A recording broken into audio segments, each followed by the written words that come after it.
Merci de nous suivre sur Fanoven dans le programme Parcours de vie. Nous sommes sur un ring, c'est pas tout à fait la même chose que les traditionnels et très agréables fauteuils de notre décor à l'espace Renan. Tony Mollus nous accueille. Bonjour Tony Mollus. Bonjour. Vous êtes entraîneur, vous connaissez très bien ce lieu, entraîneur de boxe à SM Omnisport.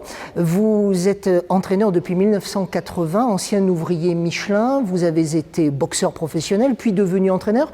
Qu'est-ce qui a fait à un moment donné en fait, que vous êtes passé de la boxe professionnelle, en tout cas en tant que boxeur, à l'entraînement?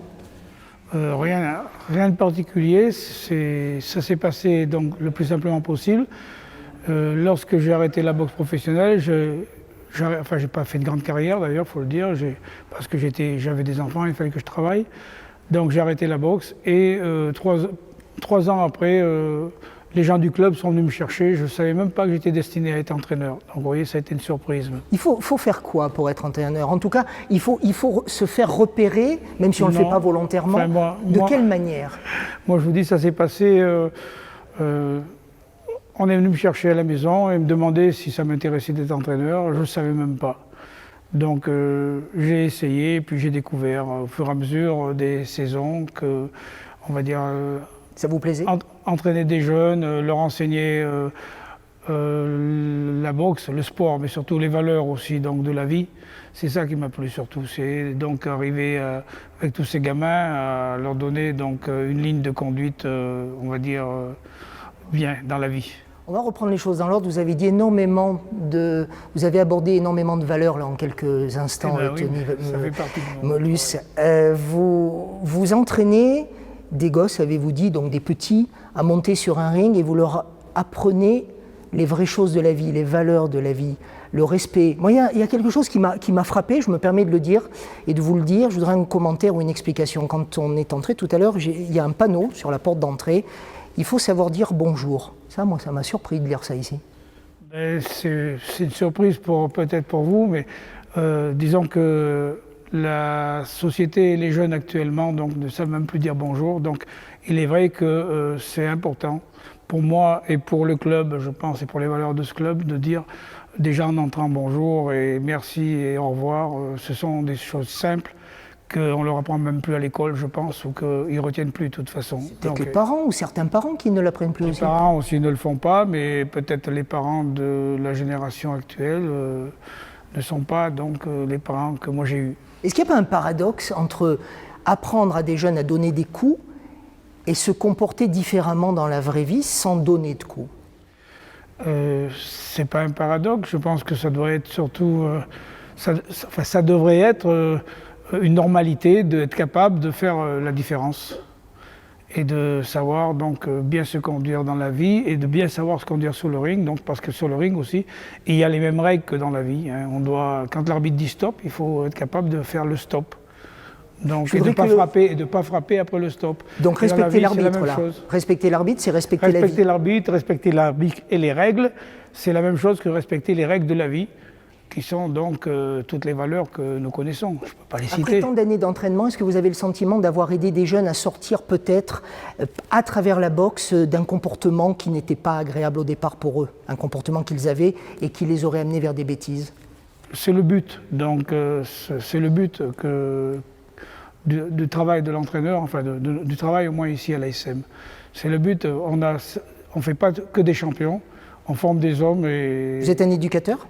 Je suis avant tout éducateur. Avant tout éducateur. Avant tout éducateur. Et là, vous le dites avec un sourire. Ça vous a plu, ça, cette réaction?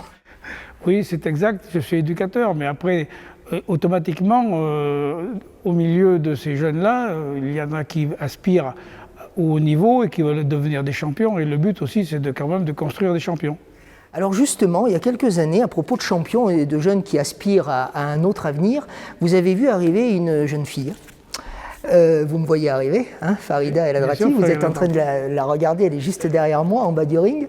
Il y a une émission d'ailleurs avec Farida, où elle nous a dit des choses, je ne vous dis rien, je vais voir si c'est vrai, moi je sais ce qu'elle m'a dit, je sais ce qu'elle nous a dit. Je sais ce qu'elle vous a dit. Alors bon, qu'est-ce qu'elle peut m'avoir dit, Farida? Au départ, que je ne m'occupais pas des filles, c'est parce que ça a tellement marqué que...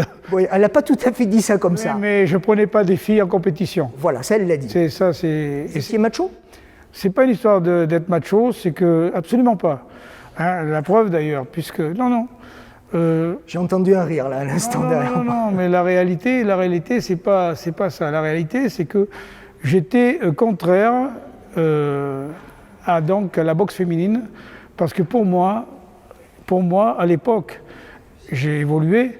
J'ai pas dit quand même que c'était ma tasse de thé, hein, mais j'ai évolué, et ça veut dire que pour moi, deux filles, hein, deux féminines qui donc se donnent des coups. Pour moi, déjà, bon, les hommes c'est dur, c'est un sport dur, hein, bon. Donc, pour deux femmes ou deux jeunes filles qui se frappent, pour moi, c'était quand même. Est-ce qu'il y a un problème d'esthétique pour vous? C'est pas. Non, c'était plutôt. C'est contre nature? C'était plutôt du genre protectionniste, on va dire, en disant les femmes ne sont pas faites pour se cogner dessus, parce que si je résume, c'est ça. Hein. Bon, alors attendez, on va reprendre les choses dans l'ordre. Quand vous avez à entraîner des garçons, vous leur dites forcément quelque chose lorsqu'ils vont apprendre à recevoir leur premier coup. Vous leur dites quoi? On ne va pas leur apprendre à recevoir les coups, parce que normalement la boxe, c'est ne pas en recevoir. Oui, mais il faut quand même les préparer. Non, mais on les vont prépare, recevoir. ils sont préparés, ils font un sport viril, ils vont faire du rugby, ils vont faire autre chose. Et donc on ne va pas leur dire attention, le coup fait mal. Le garçon de lui-même, il va, on va dire, prendre sur lui et être capable, donc, on va dire, d'assumer. Et de parer le coup.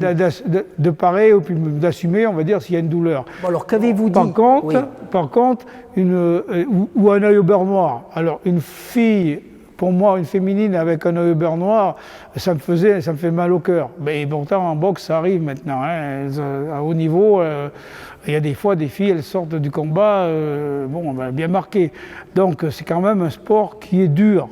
Vous avez dû trouver les mots d'abord sur vous-même, alors peut-être pour vous convaincre d'entraîner il a fallu, une fille. Non, Farida m'a convaincu, c'est pas sur moi que cette fille-là m'a convaincu quand elle est venue. Pourquoi? C'était quoi la différence? La différence, c'est que je lui ai demandé, je connaissais pas, on va dire, la boxe féminine à ce niveau-là. Donc je lui ai demandé de mettre les gants déjà avec une fille, elle a dû vous le dire, je suppose. Non, ça ne me l'a pas dit, ça. Bon, ben moi je vous dis, elle a mis les dents, et puis bon, une qui boxait déjà pas trop mal chez moi, mais qui faisait, on va dire, de la petite boxe. Et bon, on va dire que d'entrée, elle lui a mis une tannée, quoi. Donc automatiquement, j'ai vu qu'elle avait un potentiel au niveau boxe. C'était une boxe, enfin, ça allait devenir quelqu'un, quoi. Déjà, elle avait fait de la boxe française, par contre, donc elle avait déjà des acquis. Et après, c'était à moi à perfectionner ce qu'on a fait. C'est quoi être un vrai boxeur? C'est quoi un vrai boxeur? Alors là, vous me posez une colle, parce qu'un vrai boxeur, c'est quoi? Il n'y a pas de vrai boxeur pour moi. C'est un homme. Et alors après, un boxeur, un champion, c'est quelqu'un qui a des qualités particulières par rapport à, on va dire, un autre individu qui pratique la boxe. Mais déjà, un boxeur, c'est quelqu'un qui a déjà le courage de monter sur le ring, d'affronter une autre personne, même s'il n'est pas champion. Déjà, il faut avoir le cran et, on va dire, la volonté de se mettre face à face, que ce soit une fille maintenant, donc, puisqu'on entraîne les filles, ou un garçon. Il faut avoir une volonté de monter sur le ring par rapport à quelqu'un et de l'affronter. Mais le ring, en fait, c'est la vie de tous les jours. Et le ring, c'est la vie de tous les jours. Donc il faut avoir la volonté d'affronter l'autre sans se débiner, on va dire. Après, bon, il y en a un qui gagne, l'autre qui perd. Il y en a un qui est plus fort que l'autre. Je parle, moi, des débutants même. Hein. Déjà, rien que le fait de monter sur un ring, je pense qu'il faut avoir un courage. On dit de vous, alors vous m'avez jamais entraîné, moi j'ai jamais fait de boxe, mais on dit de vous que vous êtes un terrible, un dur. Je ne sais pas ce qu'on dit de moi. Oh bah moi je vous le dis. Ça c'est pas Farida qui me l'a dit, c'est sur les réseaux sociaux, c'est sur internet, et on discute, on vous connaît, on a souvent entendu parler de vous. Vous êtes un dur, vous réagissez avec un sourire, mais vous êtes un homme dur. Non, moi je préférerais dire que je suis un homme à poigne alors à ce moment-là. C'est quoi la différence? La différence, je pense que je sais quand même au niveau... tenir mes gens et, on va dire, entraîner, donc oui, avec fermeté, mais dur, j'aime pas bien ce mot pour moi. Vous auriez pu être entraîneur sans d'abord avoir été boxeur professionnel? Oui, même en tant que... Il y a des entraîneurs qui n'ont jamais pratiqué la boxe. La différence, c'est que j'ai peut-être eu un peu d'expérience par rapport à... Mais il y a de très très bons entraîneurs qui n'ont pas pratiqué la boxe. Et à l'inverse, il y a de très mauvais entraîneurs qui ont pratiqué la boxe. Est-ce que c'est important d'être dans un environnement... Je ne pense pas que Farida va me démentir sur ce sujet-là, elle connaît aussi le sujet. Tony Molus, est-ce que cet environnement est quelque chose de particulier? Parce que là, on est à l'ASM Omnisport, ça veut dire bien sûr tous les sports. L'ASM, je le dis avec beaucoup de fair play, ce ne sont pas que les joueurs de rugby du grand club ASM, que l'on connaît d'un point de vue médiatique, je dis grand d'un point de vue médiatique. Il y a une multitude de sports autour qui sont fédérés à travers cette association ASM Omnisport. C'est important pour vous ce caractère associatif? Ben, le caractère, pour moi, associatif est bien sûr important. Maintenant, bon, je suis content et très heureux d'être à l'ASM. Hein, ça fait donc, j'y ai passé ma vie.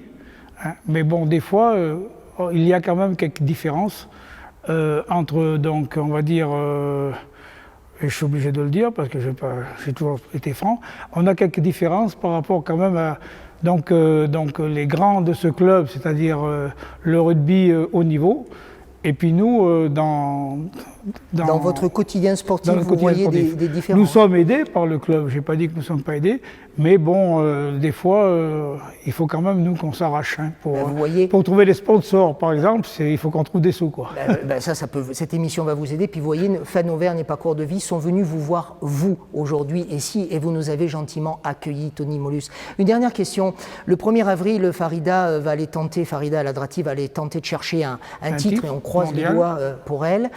Vous allez lui dire quoi juste avant qu'elle monte sur le ring? Ça, je pense que, bon, je ne sais même pas tout de suite, hein, parce que hein, on va pour la chose qui est sûre, c'est qu'on va lui dire de gagner, hein, donc de faire le maximum pour gagner. Mais après, bon, je pense que ça vient sur le moment, ça. Hein, c'est pas des choses qu'on va penser un mois avant. Hein. Le fait qu'il y ait entre vous une différence d'âge qui pourrait faire d'elle votre fille, ça compte? Ben je pense, enfin, moi pour moi ça compte, je pense que peut-être pour elle aussi ça compte. Elle me l'a dit ça. Voilà, mais bon, oui, bien sûr que ça compte, hein. Je ne peux pas dire que ça compte pas, puisqu'elle le sait. La preuve, si elle vous l'a dit. Merci Tony de nous avoir accueillis ici sur ce ring. Merci à tous de votre fidélité à ces émissions Parcours de Vie sur Fan Auvergne, des émissions que vous pouvez retrouver sur ce site, vous connaissez le principe, et puis vous les faites circuler sur vos smartphones, sur vos ordinateurs, sur les différents réseaux sociaux où vous êtes inscrits et où vous pouvez nous retrouver. Réalisation de cette émission, Georges Abicatard. Merci.